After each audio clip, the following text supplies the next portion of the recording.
खेलने के बारे में बाइबल क्या कहती है? क्या जुआ खेलना पाप है?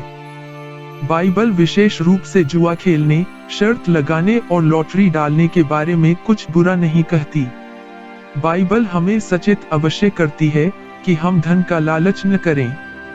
पवित्र शास्त्र भी हमको जल्दी धनी बनने के प्रयासों से दूर रहने के लिए प्रोत्साहित करता है।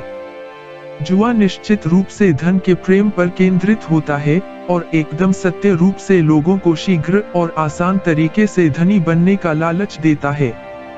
जबकि बाइबल में जुआ खेलने का उल्लेख स्पष्टता से नहीं किया गया है, परंतु यह भाग्य या संयोग की बातों का उल्लेख अवश्य करती है।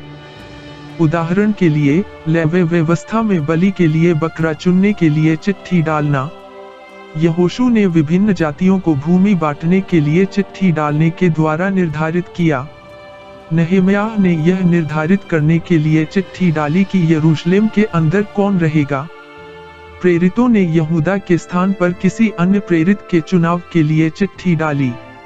नीतिवचन 16:33 कहता है कि चिट्ठी डाली जाती तो है, परंतु उसका निकलना यहोवा ही की ओर से होता है। क्या परमेश्वर लॉटरी जुए द्वारा कमाए धन से प्रसन्न होता है? कई लोग लॉटरी या जुआ खेलने का दावा इसलिए करते हैं ताकि वे कलीसिया या किसी अन्य अच्छे कार्य के लिए धन दे सकें। जबकि यह एक अच्छा उद्देश्य हो सकता है, परंतु सच्चाई तो यह है कि बहुत कम लोग जुए से जीते हुए धन को धार्मिक कार्यों के लिए उपयोग करते हैं। इसके अतिरिक्त परमेश्वर को संसार में अपने उद्देश्य को पूरा करने के लिए हमारे धन की आवश्यकता नहीं है। नीतिवचन 13:11 कहता है कि निर्धन के पास माल नहीं रहता, परंतु जो अपने परिश्रम से बटोरता उसकी बढ़ती होती है। परमेश्वर संप्रभु है और अपनी कलीसिया के लिए ईमानदार स्रोतों से धन उपलब्ध कराएगा।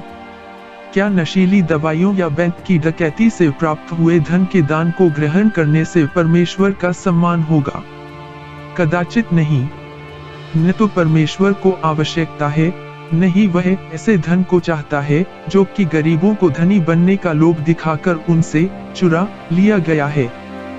तीमुथियुस 6:10 कहता है कि क्योंकि रुपए का लोभ सब प्रकार की बुराइयों की जड़ है, जिसे प्राप्त करने का प्रयत्न करते हुए बहुतों ने विश्वास से भटक कर अपने आप को नाना प्रकार के दुखों से छलनी बना लिया है।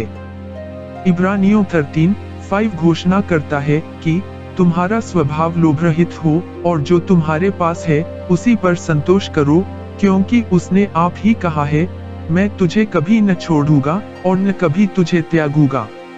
मत्ती 6:24 घोषणा करता है कि कोई मनुष्य दो स्वामियों की सेवा नहीं कर सकता, क्योंकि वह एक से बैर और दूसरे से प्रेम रखेगा, या एक से मिला रहेगा और दूसरे को तुच्छ जानेगा। तुम परमेश्वर और धन दोनों की सेवा नहीं कर सकते। संक्षेप में, जुआ किसी के परमेश्वर द्वारा दिए गए संसाधनों का खराब प्रबंधन है। यह ईमानदार काम को शॉर्टकट तरीके से करने का प्रयास करता है। यह लालच और लालच को बढ़ावा देता है और यह दूसरों के दुर्भाग्य में आनंदित होता है। एक ईसाई को जुए या वस्तुवाद के अन्य रूपों में शामिल नहीं होना चाहिए,